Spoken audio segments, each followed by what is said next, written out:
So the first presentation is entitled Cherry-Picked Humanitarian Interventions, and that'll be presented by Sarah Wilbanks. And Sarah Wilbanks is a senior from Greenwich, Connecticut, concentrating international relations with a focus on global security and the Middle East. And she is especially interested in international humanitarian law and human rights, and has experience working for the Human Rights First, the Human Rights Institute at Columbia Law School, and the NGO Committee on Disarmament, Peace, and Security. So, Sarah?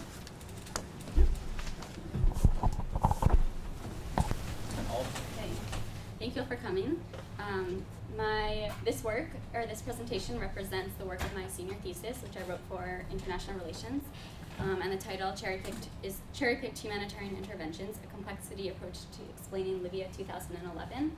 And this presentation takes a more abstract and top-down approach towards examining the issue, or addressing the issue of conflict, as opposed to the other panelists who you will see take a more localized or individualized approach to conflict.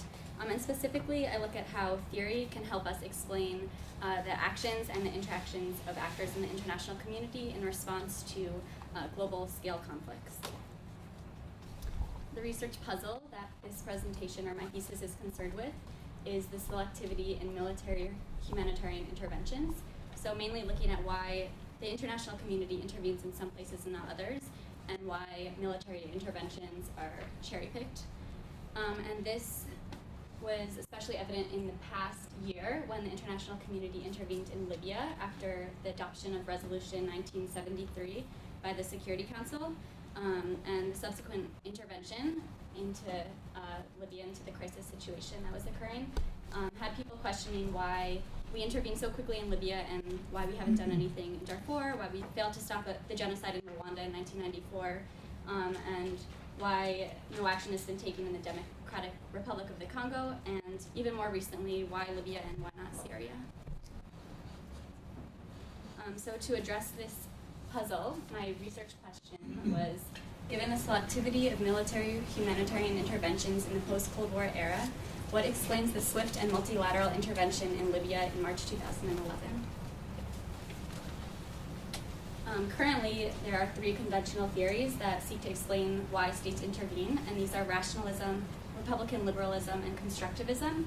And while each of these theories can provide insight into explaining state actions and explaining state motivations and why they intervene, all of them are insufficient in providing a comprehensive and realistic understanding of why we intervene in some places and not others.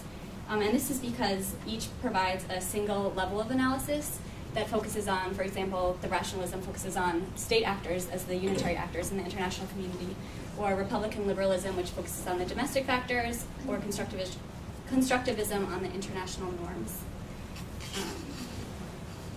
So my argument is a comprehensive and realistic understanding of why the international community intervened in Libya in 2011 can only be obtained through the adoption of a complexity approach to the study of international politics. And what is a complexity approach? So a complexity approach is drawn from complexity science, which is also referred to as complexity theory, although no single theory of complexity exists. It's really an interdisciplinary field of research that seeks to explain how large numbers of relatively simple entities organize themselves without the benefit of a central controller into a collective whole that creates patterns, uses information, and in some cases evolves and learns. And what this means, examining the situation in Libya as a complex system, is that the process of intervention, so starting from the beginning of the protests to the actual military intervention on March 18th, 2011, is looked at as a system made up of intertwined actors and components that interact with one another and that evolve and adapt to each other's behaviors and to the environment around them. And again, while no single theory of complexity exists, there are a bunch of different theories and models that scholars have been using. And what they all have in common, or most of them have in common at least, are these three characteristics of complex systems. The first is self-organization, which means that components of the system are not controlled by a central, overarching management. So they each interact independently with each other. Non-linearity, which means that you can't break down the whole of the system into a sum of its parts. So there's no cause and effect chains at least very explicitly, and this is due to the fact of emergence. And emergence, as you can see in this illustration, emergence refers to the interactions of components in the system and how this creates the emergence of a new order. And by order, I mean structures, norms, behaviors. So a new order that in turn affects the behavior of the system components and requires them to adapt to the new realities that they themselves have created. So research design. In order to answer the research question, I used a single case study approach, which focused on the case of Libya only, in order to get an in-depth understanding of why we intervened in Libya. And I applied John Holland's framework of complexity to a process trace and counterfactual analysis of the situation in Libya. And Holland's framework was especially relevant for this case because it focused on the interactions, adaptations, and the evolution and emergences of the system, which is key to studying international politics because of the diverse amount of actors and diverse institutions that are working with one another. So my thesis has two major findings. The first is the existence of 4 emergences of unique international orders. And these emergencies, again, the international orders refer to norms, structure, behaviors that were created by the interactions of components at the system level. And these emergences significantly narrowed the path of available options and drove the international community towards a military intervention. And you'll see this in detail in the next slide. And the second major finding was the existence of 5 essential system variables. And these are actors and components and events that are important because they catalyze the emergences. So they helped facilitate the emergence of these new international orders. And without these variables, the military intervention may not have occurred.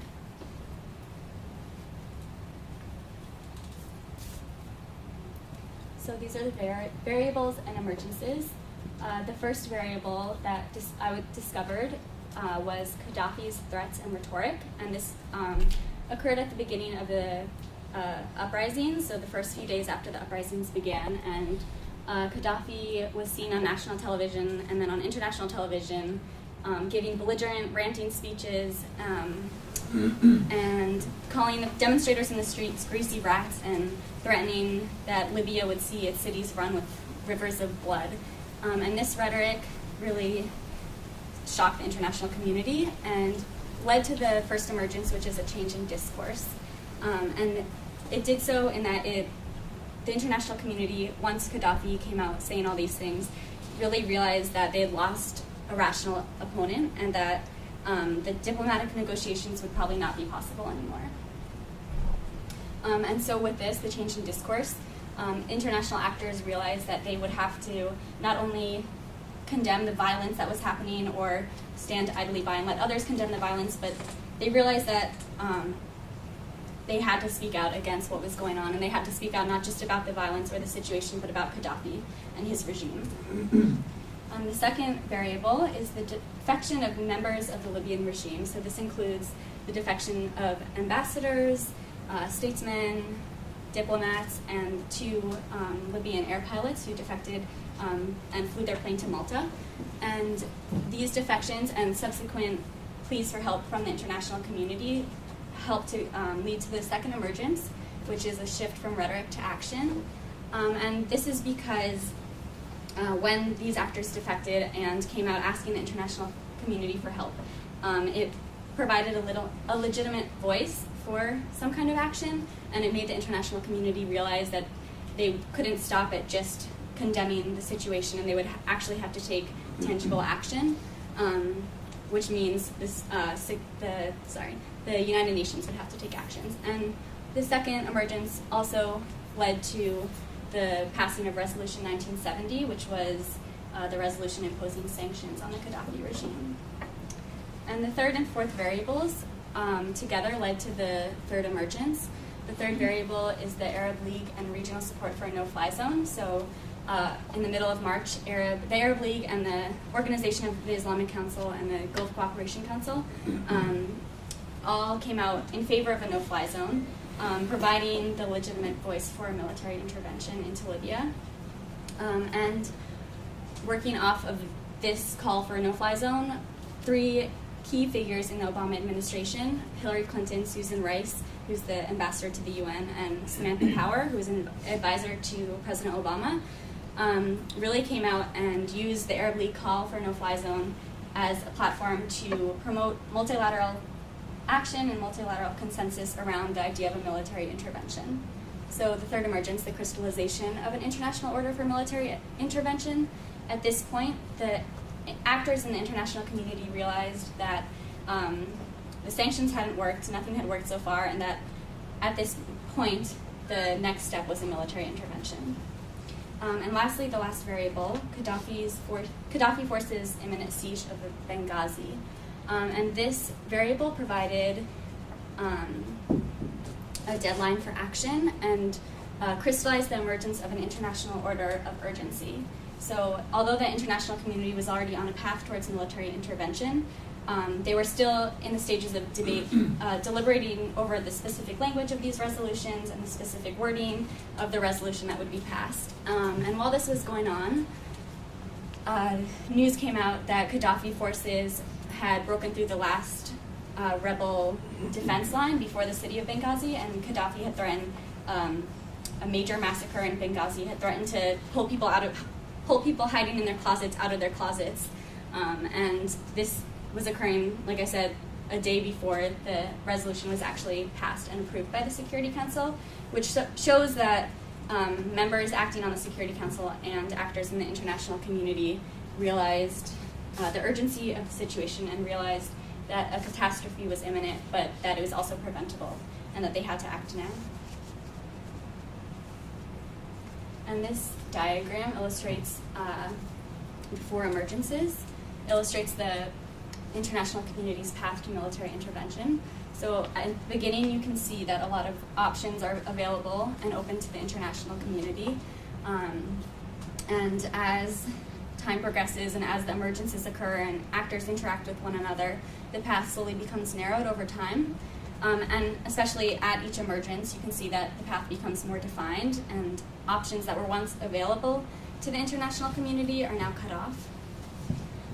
And after each emergence, there's a period of response, such as like the response to the first emergence, the response to the second emergence, and each of these responses helps to crystallize the next emergence. And finally, at the fourth emergence, when you have the imminent siege on Benghazi, you see that the international community has already mobilized around the issue of military intervention, and the imminent siege was sort of the trigger that actually led to the passing of Resolution 1973 and the subsequent military intervention. So implications in future research.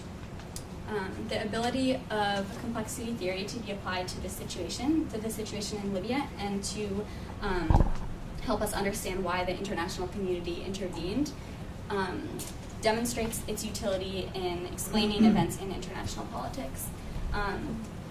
And specifically, one way that complexity theory can be used is to help actors realize the most efficient path of action for the situation at hand and the most realistic path. So as opposed to focusing on conventional theories, which we saw were unable to explain what some of the variables that happened in Libya and some of the things that occurred in Libya, complexity theory provides an overarching explanation of specific factors that may not be represented in conventional theories, but still are very important and influential. And because of this, future research must incorporate factors and actor interactions outside of conventional theories. And also, implications help. We can see with the situation in Syria at the moment, and the different points of view that different actors are expressing about the best possible ways forward, that using complexity theory to understand exactly what is going on there and to understand how the interactions of the actors acting in the situation in Syria are creating emergences of specific international orders. And from there, we can see what the best possible option would mean, whether that's military intervention or something else. And future research, one suggestion for future research is a cross-case comparison. In doing so, examining past cases of humanitarian intervention through the model that I used would help to reveal patterns that could be prevalent throughout previous interventions, and that could help us to understand how to best respond to future interventions or future humanitarian crises. And to leave off, the last thing I want to leave you guys with is that the most important thing to remember is that in conflict situations, or in instances when you have a government massacring its civilians and you see mass atrocities occurring, conventional theories cannot really tell us how to respond, or the best way to respond at that time. And because of this, it's important to analyze the conflict as a whole and to analyze all the different actors and all the different components of this conflict to realize the best way forward. And thank you.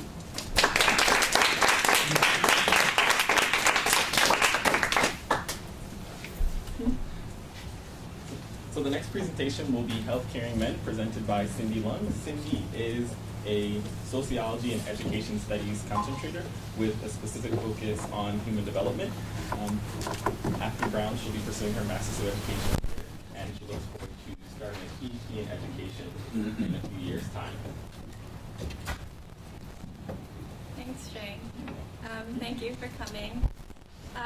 So I'm going to talk about sort of the male veterans' experiences after returning from the Iraq War. And I'm going to first talk a little bit about the background of these wars, the war zone conditions that the soldiers had to go through, their post-war adjustment difficulties, and then I'll start talking about a little bit of the research I've been doing. Background. Okay, so on March 19, 2003, U.S.-led coalition forces invaded Iraq with the intention of locating and disarming weapons of mass destruction. The coalition forces were successful in that they captured Baghdad and were able to get the Iraqi armed forces to surrender. However, the fighting quickly progressed into an insurgency in which guerrilla and terrorist attacks on coalition forces and Iraqi civilians were the norm. Some of the major characteristics of this war is asymmetric conflict. And what I mean by asymmetric conflict, I mean that the U.S. Had extreme superiority in terms of technology, combat power, battlefield medicine than the insurgents. Also, there was no apparent front line of the war, which made it really difficult to differentiate between civilians and the insurgents. And I got a sense of how difficult it was to distinguish these two groups when I was reading about a veteran who had to point and risk shooting a woman who they suspected to have an explosive device under her garment. Also, given that these wars were, I think, one of the longest wars in American history, spanning about 10 years, repeat and longer deployments were common. So by the end of 2011, when the wars ended, over 4,000 soldiers, U.S. soldiers, had died, and over 30,000 were physically wounded in Iraq. And these figures don't include the number of Iraqi civilians who were wounded and died.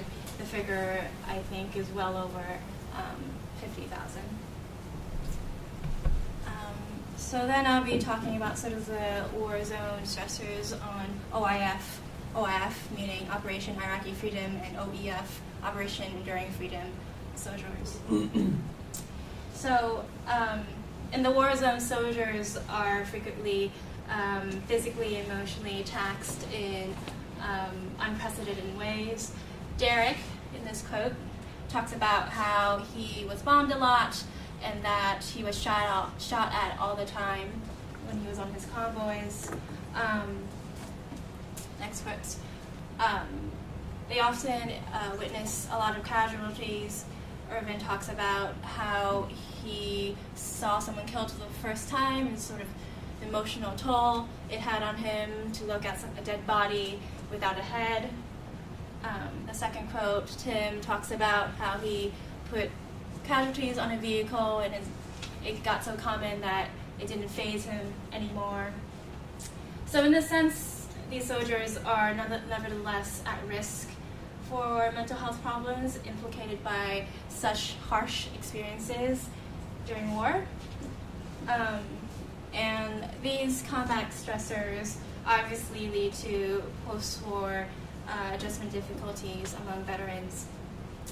So in war, exposure to civilian suffering, exposure to death and destruction have found to contribute to risks for adverse post-deployment behaviors such as aggression, substance abuse, post-traumatic stress, and so on. But however, only a minority of these veterans with mental illness seek mental health care, and this is especially pronounced for the male veteran. So I suspect that the male veteran must face and reconcile a conflict between his soldier identity and his post-deployment civilian identity. So in war, male soldiers really embody qualities of masculinity, violence, stoicism, invulnerability. But upon return to the United States, the transition back home demands qualities that are associated with femininity, expressing emotions, seeking help, and connecting with others. So I hypothesize that these deeply ingrained notions of hegemonic masculinity prevent them from seeking the professional mental health care they need. So my overarching research question is, how does hegemonic masculinity specifically affect male veterans' expression of their war experience and overall estrangement from professional mental health care services?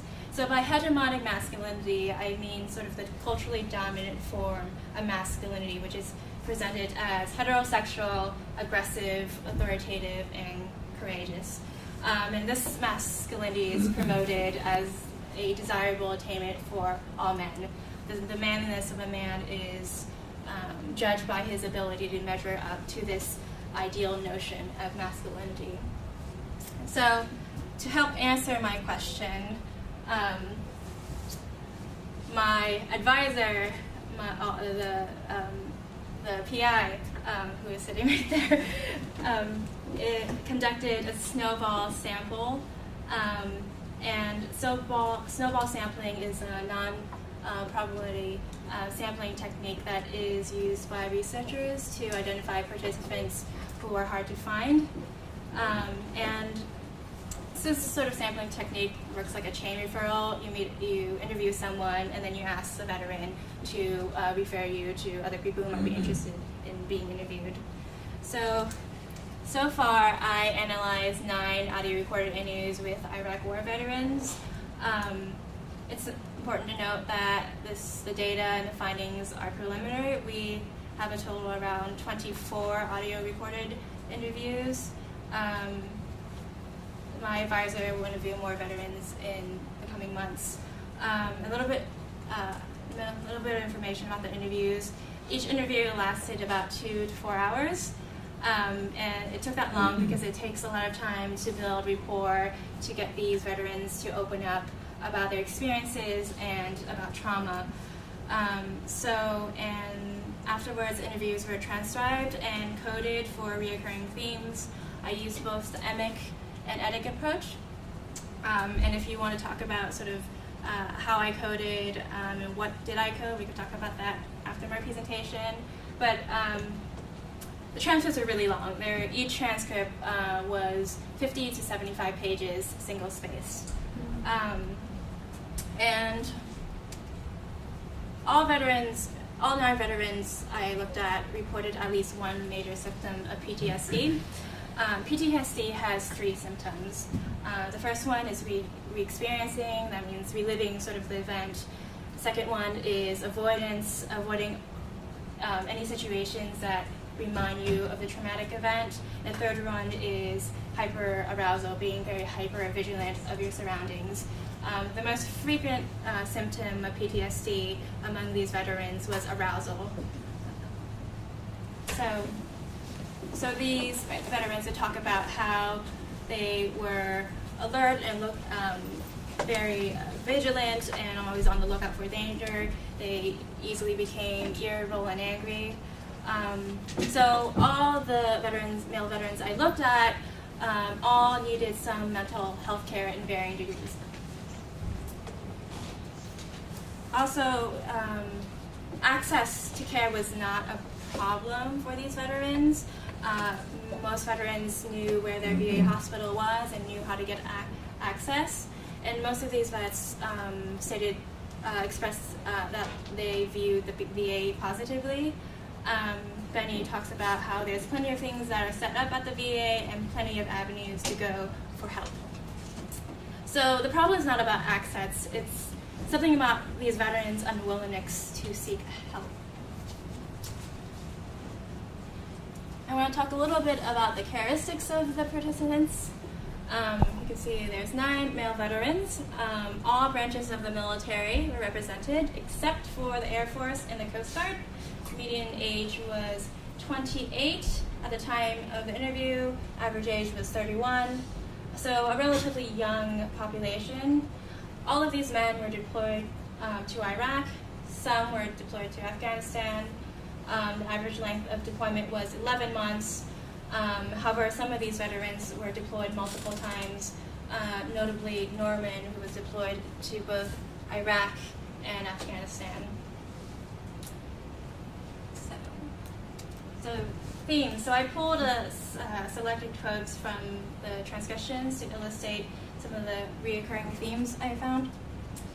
So Benny says, like I said earlier, you can't show fear. I mean, you can. It's useless. It's useless. It's a useless emotion. So you can see that displaying emotion, particularly fear, as indicated by Benny, or any feelings that express being traumatized by war experiences, is seen as very negative. These veterans view it as sort of a loss of control and therefore a failure in masculinity. And this is the same for crying behavior. Norman talks about, he says, I just saw him sitting in his room, like, leaning over. I've never seen him cry, like, I don't know. I don't want to see him cry. That would change things, I don't know. It's the weirdest thing, I don't know. It's a man thing. And he goes on, like I had to smack a guy because he was crying. Like I said, dude, why are you crying for? Dude, just do your job. And you can see a veteran experiencing trauma and is crying is seen to be exhibiting very feminine traits and as not being himself. The crying veteran becomes an object of and expected to experience shame. He can't be himself, he is no longer a man, and he can no longer hold out as complying with the accepted expectations of manhood. Next thoughts. Tim says, they just see me as this strong person that made it through so much, and so I just feel like I can't be weak around them, and I don't feel like I can in front of either of them, cause they all look at me like I'm some kind of Superman, He says, I just feel like I can't be weak around them. So you can see that Tim really wants to sustain his military image in his civilian life. To display and express emotions is to lose that core military identity that he's created. And this is interesting because although these men may be robbed of their resources, needed to fulfill these hegemonic masculine ideas because they may be physically disabled and or psychologically unfit, they nonetheless strive to embody the very traits of masculinity. So in this sense, these men who are socially subordinate because they may display very feminine traits like crying and are barred from attaining the social status associated with hegemonic masculinity may compensate the worst excesses of masculinity, like never talking about their feelings or ever seeking help. So, we see that this long-standing Western conversation about manliness has several consistent features. First and foremost, there is an emphasis on independence and self-sufficiency, of mastery over one's body and external objects, and of proving manliness by domination and control. But conforming to these ideas of traditional masculinity has costs. It overemphasizes autonomy over connection and relation to others. Its restrictions on emotional expression and disclosure prevents an effective response to shame and trauma. Conforming to these ideals may thus be seen as preventing a constructive response to trauma.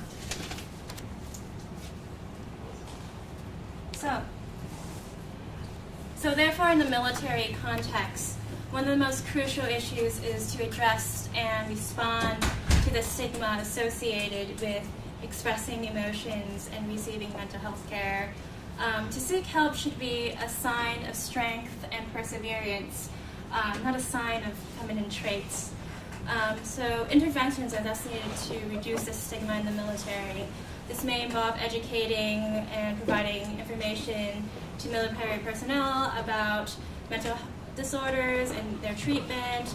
It could have you can have veterans who have successfully gone through mental health treatment to discuss it with other veterans. So overall, the first and foremost intervention should be aimed at reducing stigma in the military. It is then that soldiers and veterans can shake off the mark and meanings attached to expressing emotion and seeking help for mental distress, and begin the process of healing, recovery, and transformation.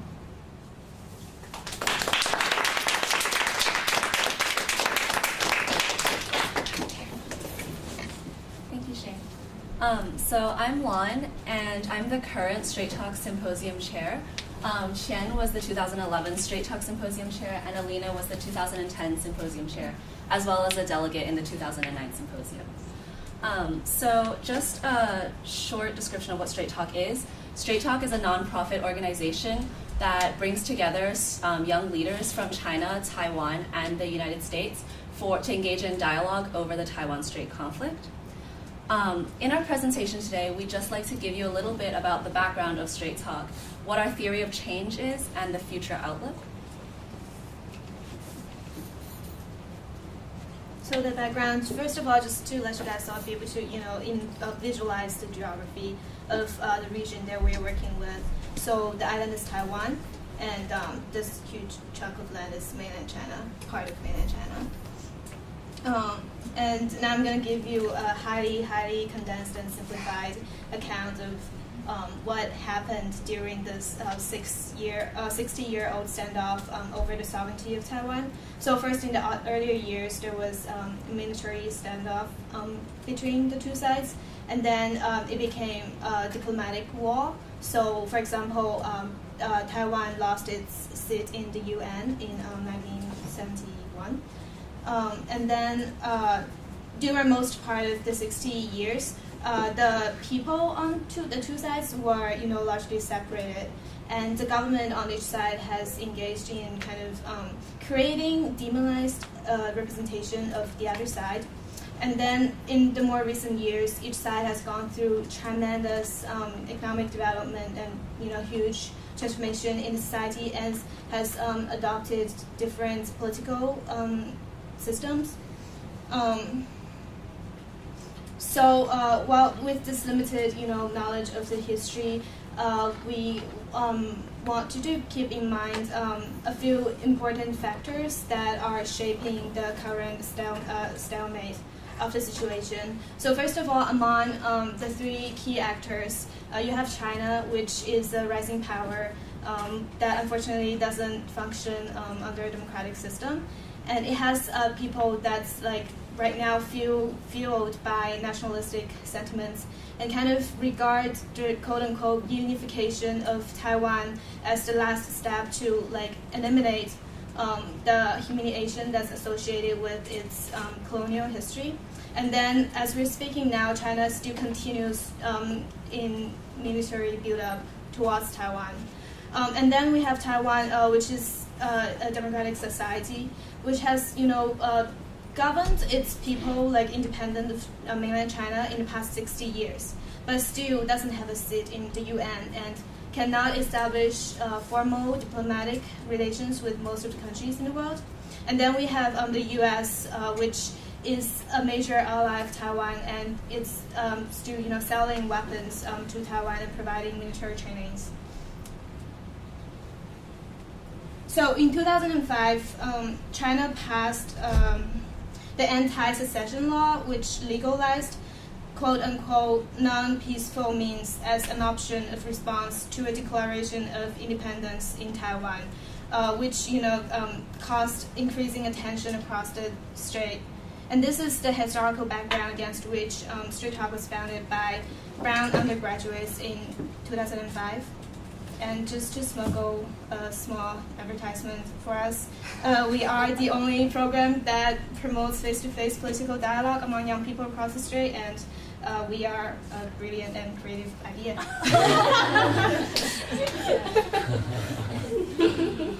And we can just take a moment to recognize the incredible work that Ambassador Richard Holbrooke has done throughout his lifetime as a Brown alum and as a person working for international peace.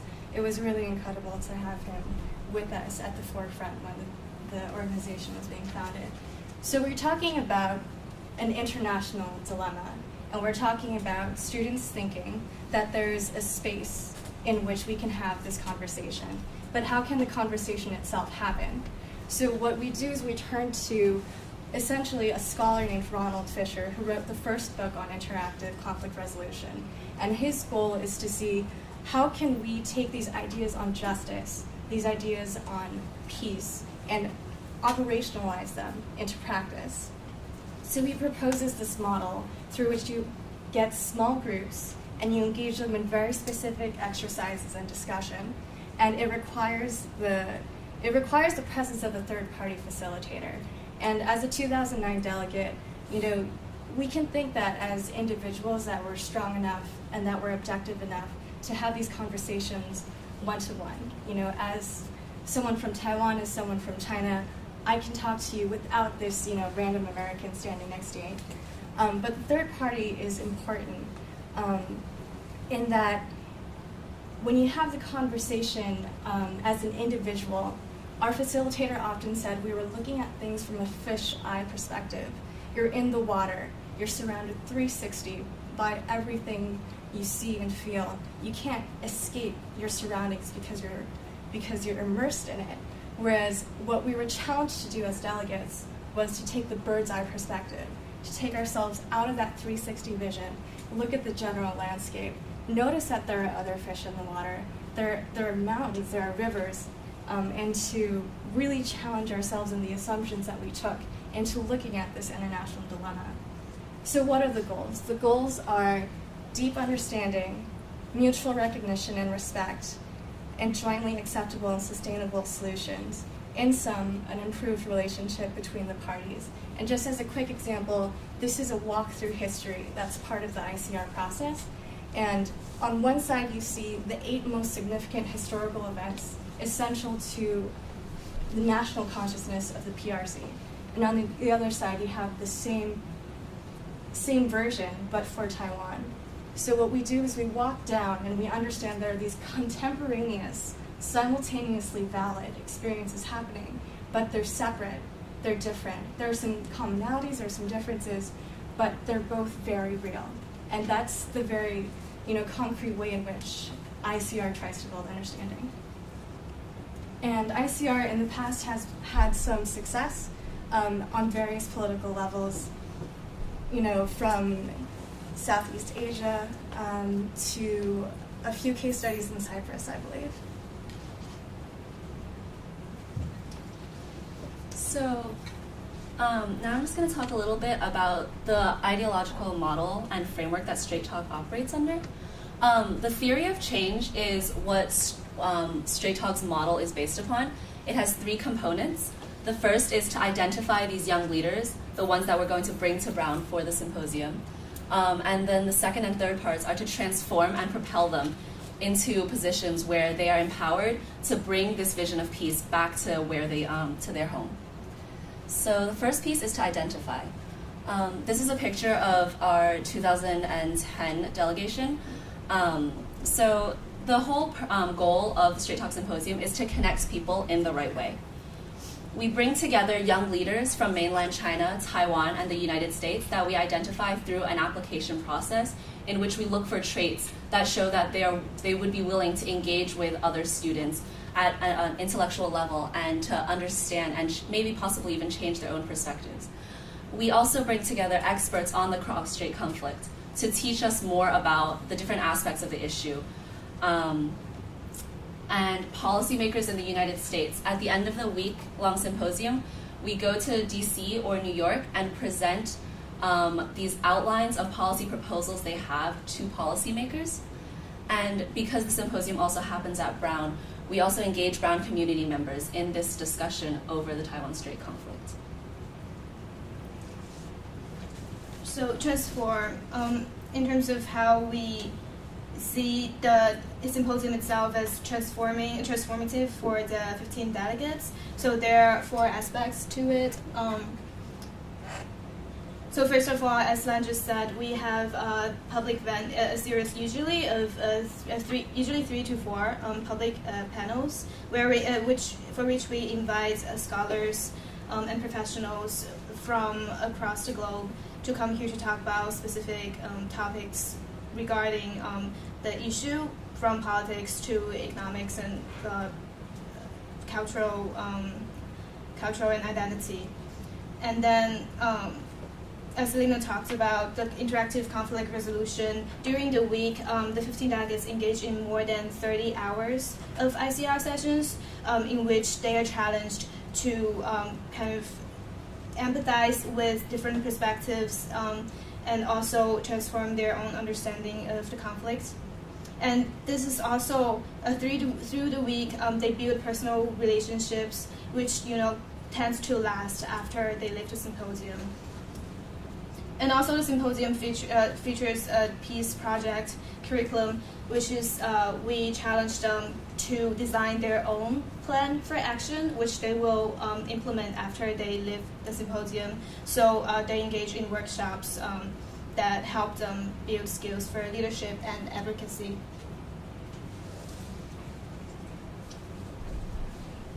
So we talked about who we are, who we bring to the table, what we're doing on a micro level, but what kind of change do we want to see on the macro level? And this is the point where we hope to propel the young leaders that we've engaged with in this intensive transformative experience. So ultimately, we're looking to build visionary leaders, a living community that has multiplying power. So visionary leaders in the sense that the application process identifies people of promise, people who are ambitious, people who have serious invested interest in engaging in the politics of the Taiwan Strait in the future. A living community in that our alumni are constantly in touch with each other in various cosmopolitan areas. We have a Strait Talk community in Beijing, in Hong Kong, in Shanghai, in London, in New York, in San Francisco. And these people, because they've engaged in something so intensive, can look across the table and say, oh, you were a delegate in 2005. Oh my God, we're friends. There's this shared understanding because everyone came in and had a common collective experience. And they in turn, hopefully have been inspired enough to spread the message, to, for example, refer people to apply to the next symposiums, to be involved with organizing chapters, to recruit expert academics and panelists, et cetera, et cetera. And the actual things that they leave with are, yes, the experience of the final presentation and the final consensus document. So the document itself is this concrete, tangible thing that says, us 15 delegates agree to every single word in this. So we can agree as 15 people that we do want to see increased economic cooperation. Or that we would like to see an emergency military hotline that would diffuse tensions across the strait should something drastic occur. And the final presentation really gives them this practice in terms of knowing that there are policymakers who are interested in what they have to say, to know that their opinions matter. The peace projects, as we talked about before, are these very concrete plans they might have. For example, setting up a website that has contributors from the PRC and from Taiwan, doing an oral history project, investigating the deep historical traumas that their grandparents might have faced in this Chinese Civil War and this conflict, and the connections, of course, to each other. So now we've talked about what Straight Talk does. We're just going to talk a little bit about how far Straight Talk has come and where we're going in the future. So Straight Talk started in 2005 with a chapter at Brown, and since then we've started a chapter at Berkeley and a chapter in the University of Hong Kong, and just this year we actually had our first symposium in Taipei. So we have chapters expanding across the globe, and we have now a global network of alumni, both delegates and organizers, who are committed to furthering the mission of Straight Talk, to building peace in the Taiwan Strait. We also have a lot of peace projects that are still in the initial planning stages, and as Alina said, they are projects that are furthering the mission of peace in different ways across the Taiwan Strait. A lot of the Hong Kong Symposium and the Berkeley Symposium were both peace projects developed by former delegates from other symposiums, and we have other projects like a plan to bring together Taiwanese and Chinese students to do community service projects in Nepal together. Right, so on a grander scale of our future outlook, so as you can see, Straight Talk seeks to influence policymakers, business leaders, and citizens, both the existing ones and the ones who will be in those positions 10 to 20 years down the road. And that is because we believe that for social change to happen peacefully and incrementally, we have to have a process that is inclusive of all those social actors. So in this sense, we could see what happens in the ICR room among individuals as kind of a model for really promoting social change among different social sectors. There needs to be a candid and open conversation among the stakeholders in the Taiwan Strait conflict, so that they could together build a shared understanding of what they want the future of the Strait to look like. And from that shared understanding, that's how we could, together build a deeply rooted peace that's based on, that understanding across borderlines, across identities, and across social sectors. So I'm just going to very quickly synthesize what we talked about today. So essentially, Straight Talk is about taking a chance, right? We're trying to sow the seeds for a peaceful future, and we're taking the chance on these young people that somehow this experience will be impressionable enough, transformative enough, that 10, 15 years, 30 years down the line, when they're sitting at the policy drawing table, that somehow they might remember this experience they had.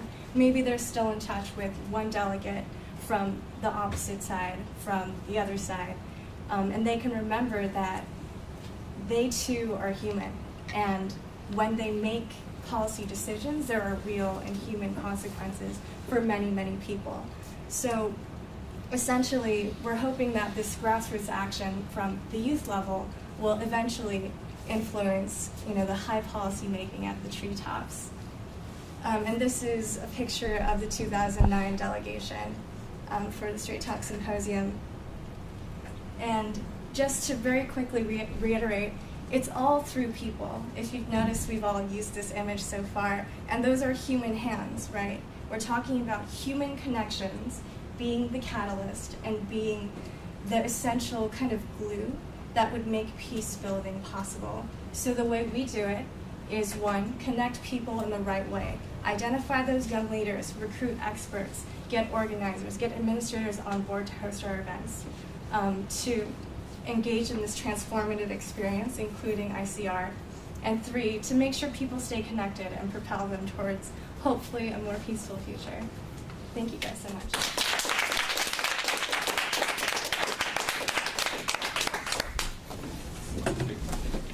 Our last presentation of the evening will be presented by Jonah Fisher, describes his work with the Interfaith Exchange, which merges his two passions, religious education and public service.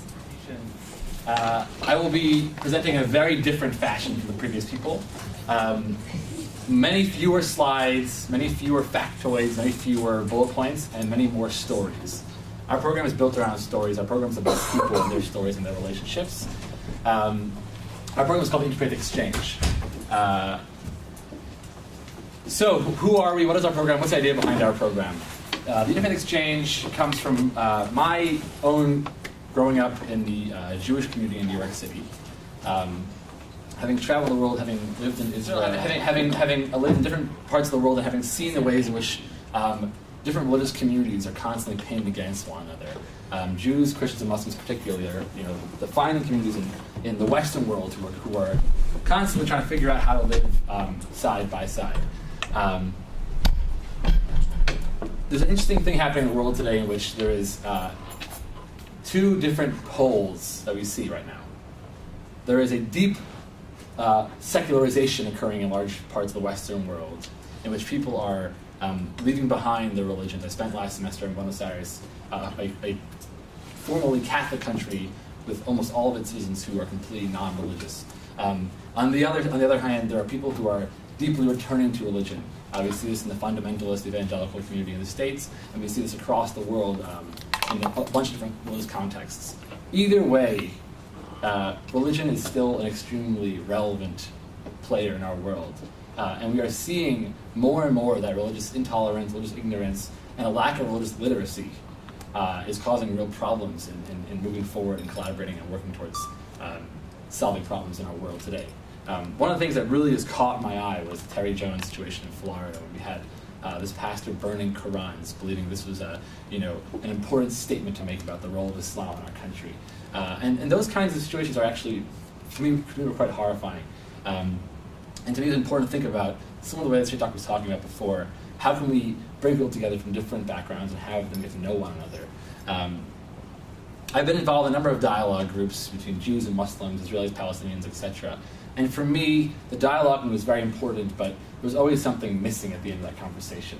And what our program's about is bringing that conversation into action, and the belief that people and their relationships are much more meaningful when they become teammates and partners and working towards an ultimate goal.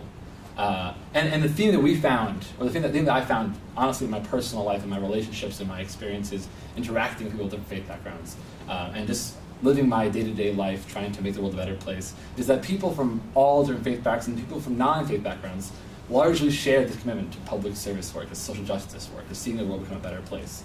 And so often we spend our time trying to figure out what divides us. And oftentimes we come together and try to find those things that unite us. You'll bring Israelis and Palestinians together and talk about hummus and how much I love eating falafel. And that's, in my opinion, quite trivial. And really, there's something really, really deep that runs through all the texts, through all the history of Jews, Christians, Muslims. All the major world religions have this deeply ingrained commitment to making this world a better place. So our program is built around that, around bringing high school students together in the state of Rhode Island and having them work on a year-long service project that they create for themselves and see through to the end. I forgot one rule of the presentation is please interrupt me with questions if you have them. Our students can barely sit for more than 5 minutes without fidgeting, having snacks, asking questions. I really expect nothing more from you guys. Questions over here. What are the average ages of the students you're working with? So I'll get to that in a second. So I'm just giving a little preamble. I'll get to our students in a second. So this is a photo of one of our students. That's Anna in the curly hair. I'll talk about her and what's going on here in another second. So who are we? First of all, tell a story of our group. Very flattering photos, somewhat blurred of our staff. So the Interfaith Exchange, this is all a product of a personal story. I believe there should be much more blurring of the personal and the academic than there is, as Jonah Snyder discussed in her speech earlier on. And for me, this experience was largely inspired by my 3 best friends here I found. So we have on screen Nabil, Alina, and Anita. So since freshman year, I've had these 3 friends. My roommate for the past 4 years who was here had to step out is Nabil, who's a Muslim, and I'm Jewish. And my other friend, Alina, who's Muslim, and Nina, who's Christian. The four of us kind of created this informal relationship over our time here, and just happened to be that we were kind of from the world's major religions. And so beautiful. So we actually, during freshman year, this is definitely not the most academic thing to say, but during the weekend of Sex, Power, God, all four of us were not videotaped. That's fine. That's fine. I have no clue. I'm not saying anything appropriate. So all four of us, largely influenced by our religious value systems, did not want to partake in that debauchery, and we were interested in doing other things. And we actually created an event that we hosted in our freshman dorm called Text Power God, in which we explored on our own terms the texts from our faiths that were speaking about what was happening next door during Sex Power God, and these kinds of things kind of just started spurring, coming up naturally for the four of us. And it was happening across campus, bringing other friends in. And we noticed people were interested in learning about the other, learning about the traditions that didn't make sense to them, they didn't know about. So I actually didn't say before, but I'm studying religion here at Brown, which makes sense. And I am deeply, deeply interested in understanding all the religions of the world and know how important religion is in amassing people to create social change, how it has been for thousands of years, and it will continue to be, whether we like it or not. Religion is an incredibly powerful tool. Something about the combination of a belief in a higher power, a community, and this belief that your actions will ultimately lead you to somewhere great, makes things happen. It just does. And so we really shouldn't ignore the fact that that's how things in this world are working in many, many places. And I'm fascinated by that, and I'm fascinated by figuring out ways to harness all that power for good rather than for evil. So this is our staff. All good people. I'll move on though. So these are some of our students. So this year we have a pilot program running. We just started this year. Actually, we started on September 11th this year, the first Sunday of the school year. Really quite a strange coincidence. It was a 10-year anniversary of 9/11. And our first event had our students coming together and sharing their own personal experiences with 9/11. Kind of crazily, for me, was that a lot of our students were 3, 4, 5, 6 years old when 9/11 occurred. I'm from New York City, and this was a huge part of my childhood growing up, and it definitely was, I think, in my opinion, the seminal event of our generation that really split religious communities. I think 9/11 was the turning event in which Islam finally became relevant to America. Before 9/11, most Americans did not know what Islam was, and suddenly Islam was all over the place in American headlines. So we have in our group we have 10 students. Who we spent, so I spent the summer on a fellowship given by Brown recruiting these students and developing this program. We have 10 students from across the state, 2 Muslims. We have Ryan and Hamza over here. Hamza's the kind of emo model in the middle. We have 3 Jewish students, and we have 5 Christian students, one of whom is Mormon. A really interesting spread of students. We tried really hard to get a diverse set even within each religious group. So within the Jewish community, we have Jews from the Reform and the Conservative and the Orthodox movement, and similarly in the Christian community we have, a Roman Catholic student and a Protestant student and a student who's playing basketball here who doesn't necessarily know he believes in anything whatsoever but was raised Christian. So we really have all the voices kind of coming together in conversation. And the belief of this program is that this kind of work needs to be done on a deeply personal level, on a deeply sustained level. A lot of the work happening in dialogue and across faith lines are these events that happen once a year where communities come together and clean up the park together, or come together and have a barbecue, which is all fun and well, but these relationships need to actually mean something at the end of the day. And so we require these 10 students who are in our pilot program to come every single Sunday from 2 to 6 p.m. and work together every single week. And what we're trying to ingrain in them is an understanding that this kind of work does not come easily. You have to commit to it, you have to see it through to the end. So I'll explain what we're doing. Before I do that, I just went to the very end. I'm sorry, that wasn't supposed to happen. So I'll first talk about kind of the context of our program and who we are linked up with on a few different levels. So our program is loosely tied to a few different things and organizations, and kind of more closely tied to other ones. So first of all, Jan Cooper Nelson's in the room, who is the chaplain at Brown University, and she helped us link ourselves to these top 3 organizations. So this right here is a symbol for Brown's Be Literate campaign, which is a religious literacy campaign happening this year on Brown's campus about raising awareness and engaging students in conversation about religion and creating a higher level of religious literacy. So we're honored to be part of that campaign, which is a part of Brown's White House President's Interfaith and Community Service Campus Challenge, which was spurred by the Interfaith Youth Corps, which is a national interfaith organization based out of Chicago, who trained us this summer. And our funding comes from these three middle tier guys. Two organizations called the Repair the World and the Bronfman Youth Fellowships have provided us funding for our first year. And I was funded by the Social Innovation Initiative, by the CV Star Fellowship, to kind of create this program from the start. And these bottom three organizations are the local communities that are linked to us. So we have the Rhode Island State Council of Churches, the Jewish Community High School, and we are also part of the Rhode Island Interfaith Coalition, which is on the bottom left side. There's actually a really interesting team of rabbis, imams, and ministers who meet once every month or two and get together and actually try to work together to deal with poverty in the state, and they do amazing, amazing work. So we're honored to be part of that conversation as well. So we are trying to really get ourselves ingrained in this local community. I'll talk about the things that we've done together. So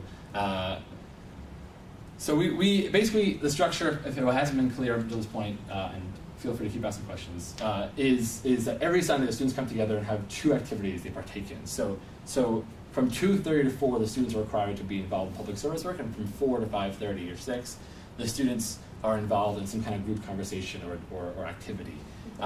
So the belief is there are two major elements to this process: the work and the community building and the learning. So just talk a bit about the things that we've done together. Here's a photo that was taken from Nabil's iPhone of the sun setting at the beginning of the year retreat. So the first thing we did before anything else was take the kids into the woods and spend 4 hours out there walking around, playing games, and kind of just getting them loose together. This is heavy stuff. We had our first event talking about 9/11. That was a lot to start out with. So right after that, we said, okay, let's go to the woods and play games together. And so it's always about finding that balance between the fun and the intense. And our students are kind of always being thrown back and forth between those two things. So other things we talked about, just to name a few, we had an amazing conversation a few weeks ago about abortion, which we actually posed a scenario to the students saying that imagine one of our peers at Brown is pregnant. What would you tell them to do with their child? And how is the decision influenced by your religion? How is it not? And why does that matter? And our students had varying, very, very different opinions. And there was an intense conversation that came out of that. And these students are really, really learning to respect one another, but also learning how important it is to say what you believe. And that those two things can actually coexist. So we're really working on that. There was also a phenomenally interesting and complicated situation that happened in the state a few months ago.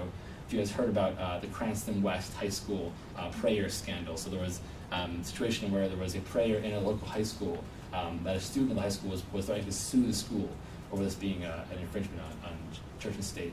And our students, we staged a debate where our students discussed where they stood on that topic. And the fascinating thing about the debate was we actually had them randomly sided. So we didn't ask them where they stood, we just placed them on sides, pro versus con, by asking them where they wanted to be. And at the end we said, okay, so now tell us where you want to be. And every single student said the other side. And they had the most intense debate I've ever seen. And they were all, in effect, standing in the shoes of the other the entire way through. And then the funniest moment was all the students looking at one another and saying, you would be here, and you would be here. And that's real learning. I mean, what it's about is really, really having to step inside the shoes of the other and fight for that opinion so you can understand it deeply yourself. So every week we have topics of this nature. We also have visitors coming in. So we had the minister of a church, who I call the hipster minister of this really cool young church here, come in and talk to them about his personal story, how he went from being an atheist to a rock star to finally a minister, and that whole story. And one of our students at the end, this guy is 29, skinny jeans, one of our students is like, you can't be a minister, I don't understand. And this is what it's all about, is challenging perceptions, on and on. So, I'm sorry, I'm running out of time here. The last, and I'd say the most important element of this is real public service work. And for us, we refuse to have our students do shoddy work where they go every once in a while and try to make something happen. But in fact, for us, it's important for the students to understand that change comes from chipping away at a problem every single day, every single week. and having them understand the systemic nature of the problems, and that those problems be addressed locally, not internationally, because so often high school students are encouraged to raise funds for Darfur, raise funds for this, raise funds for that externally, and we say to them, open your eyes to your neighborhoods and see what's happening here. So our students are split into 3 groups. One group every single week runs family programming at the Crossroads Family Shelter, where there are homeless families living. This is an activity that they created themselves when they learned that a quarter of the homeless population in the state are children. And they said, we need to meet these children and work with them. So that's what's happening. I oversee that program. 3 of our craziest students, who are 18-year-old, all senior girls who are super precocious, are actually every Sunday serving as English language tutors at the English for Action ESL program. So this is every single night of the week there's English ESL classes taught to new immigrants arriving in the state, and our students provide kind of extra help, office hours to those students. And we have 17-year-old girls providing job training for 30-year-olds applying for jobs. And we actually just recently were told that one of their students got the job that he was training for with our student. It was really amazingly exciting. The third group is also working in the homeless sphere with the Rhode Island Coalition for the Homeless, and they were doing canvassing work, trying to work to get signatures to advance a bill that's being brought before the House. And now they're actually making a documentary film, trying to get out some of the voices and faces that aren't being heard and seen in the state of homelessness. I'll run through the fact that we have next steps awaiting us, lots of big dreams. We have a next year staff coming in because all of us are graduating. Joey's sitting in the room as one of our staff members. And we have big, big dreams because we believe that this is a model that can really, really be scaled as big as possible, honestly. We had an article written about us recently. The headline said, 10 times better than Sunday school. One of our students really said, this program, this kind of learning is so much better than this boring and rote learning we do in our Sunday schools. And we believe that the students being challenged to engage with others and themselves and the world around them makes them much more reflective on their own identities. And it's really been proven that these students don't abandon their faith or abandon their ideals, but actually strengthen them when they become more reflective on them. So lastly, back to the hands, back to the hourglass, and this all kind of comes back together, this discussion of conflict, and how do we deal with conflict?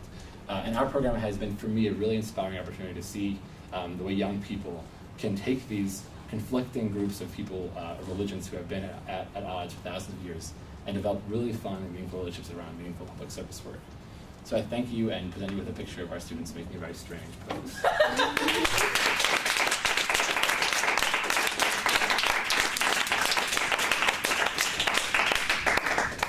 Okay, thank you everyone. Now that we've seen sort of various ways of theorizing, engaging with, analyzing, and sort of activating individuals to work with conflict, I'd like to open it up to questions. Just as a quick time check, it is around 8:30, so if anyone has to leave, I just want to provide you the opportunity to exit. Is that it? So I live with Jonah, and he is one of my dearest friends, and first of all, I'm so impressed by all of the stuff that I've lived with you for a year and don't know. Second of all, you didn't answer my question about what the average age of the students are, and I didn't recognize those little girls on the first slide as being one of your students. And then third of all, unfortunately, I missed the rest of your conversations, but based on the talk, I was just wondering, specifically with Jonah, but from the rest of you, to what extent are these students going back and talking to their families about this? You talk about families a lot, but to what extent, if you're looking at conflict resolution type issues, to what extent do you feel that your students or the people you're working with are going beyond the activity and bringing these thoughts back to people in their communities who are not experiencing this, and to parents who might be much more biased and have much more judgment? That's been one of our hardest questions for the entire year. No, we don't, for a lot of time, we haven't known what's happening in the homes and outside of this conversation. 2 quick stories to illuminate successes we've had in that sphere. One is in our second month of programming, we hadn't met our parents. The students kind of come on their own volition independently to programming. But one day a parent rushed into the programming on Sunday and said, "Where's Jonah?" And I was like, "Here." And she ran to me and said, "You're all coming to my house for the next Muslim holiday." And I was like, "Is that an accusation? Is that a command, an invitation?" I couldn't really tell what her tone was.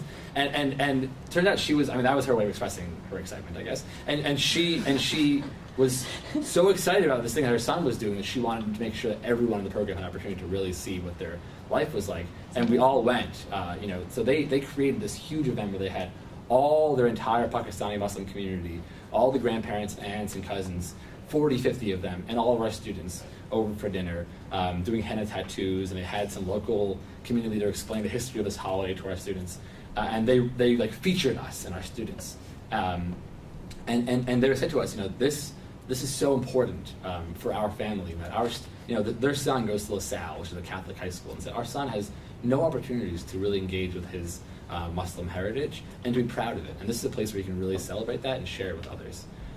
That same family and a few other ones came just a few weeks ago. We invited all the families to come to hear a conversation between Alan Flem, who a lot of you know, who is a rabbi and public, an activist in the community, and Don Anderson, who's a minister, is also very active in social justice issues. And the conversation was about the intersection in their lives of public service and faith. And we had the parents of that child and many other parents, both Jewish and Christian, who were there as well. And so we've seen the ways in which these parents are also kind of beginning to engage with these questions and reflect on them. But we need to start gauging those questions more quantitatively, is the truth. Was it Eid, or what was, you didn't say the holiday? It was Eid, yeah. Yeah. What age?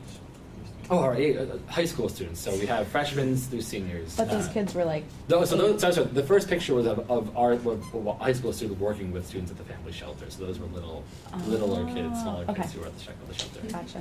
Thank you. I had a question for Sarah. And I was just, first of all, thank you all for your presentations. I learned a lot. I was just wondering if in the course of your research, you encountered things that sort of fell outside of the limits of complexity theory, or if you found limitations to that theory, and if so, what those are. I mean, in regards to the limitations of the theory, I think the biggest limitations are that there is no set defined model for complexity. So it's sort of trying to figure out which model I was going to use was really hard, because there's an abundance of literature on complexity theory, but everyone sort of applies it in their own way and defines complex systems in their own way. So that made it really hard to try to figure out a specific definition that I was going to use and that I was going to apply. But in regards to things that fell outside of complexity theory, I guess the good thing about complexity theory is that it takes into consideration factors from like everything. I mean, that's not to say that it examines every factor that could have influenced actors in this situation, because that's not possible, but any like variable actor component that had some kind of influence on the situation is considered. So, I mean, that's what I like the most about complexity theory and why I thought it fit my argument the most, because I thought it allowed for a like broader scheme of analysis. I have a question for the, thank you all for your presentations again, and I have a question for the Straight Talk team. So I was wondering if you could speak a little bit about sort of the biggest obstacles you encountered in the workshops, like what is the hardest part for people to, is there a moment that happens where people overcome sort of maybe reluctance they might have to engage with the other side, or what, just in general, sort of what obstacles do you encounter? But also, then I was wondering, because now the program has been running for several years, and as I understood, if I understood correctly, at the end there's always sort of a policy element, or like a policy plan that is developed.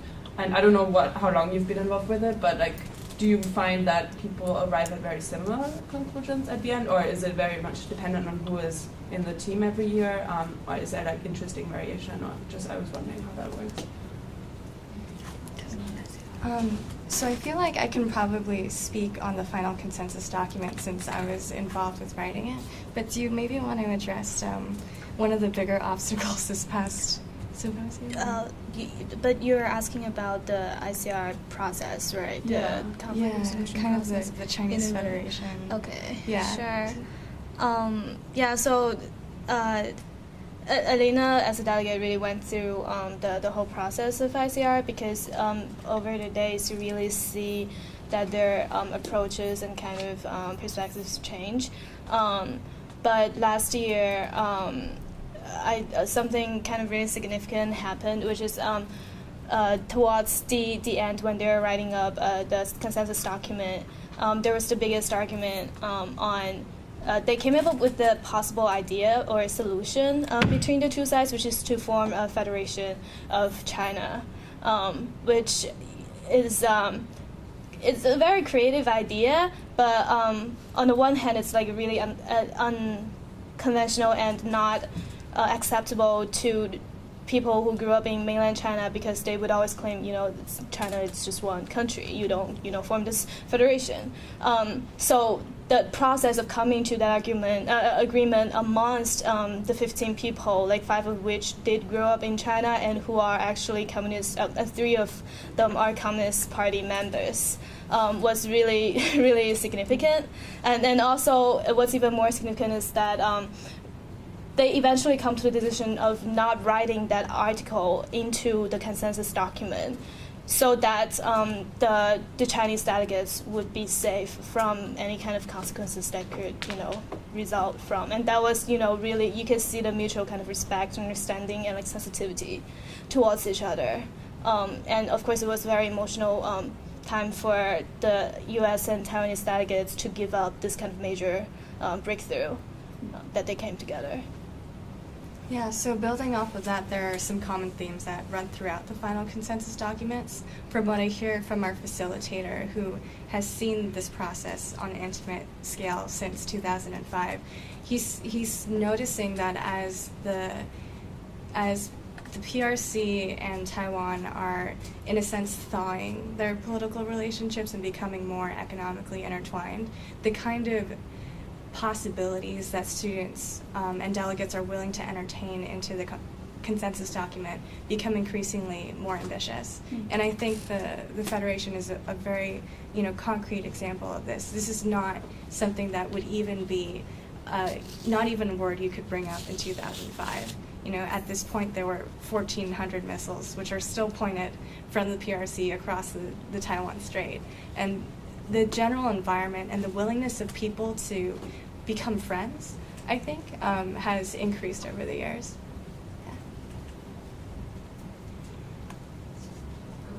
Thank you all for presenting. A question for Jonah. Interested in the continuity of the interfaith exchange, and are you selecting new students for next year, and do you have a way to kind of keep alumni involved, or how has the end of the first trial been playing out and branching into one meeting? So one thing we didn't expect was to have as much continuity as it seems like we're going to have. I actually envisioned to be a one-year program with students come in, do it for a year, and then move on. When I mentioned that to our current students who are not graduating seniors, they were like, "You can't kick us out."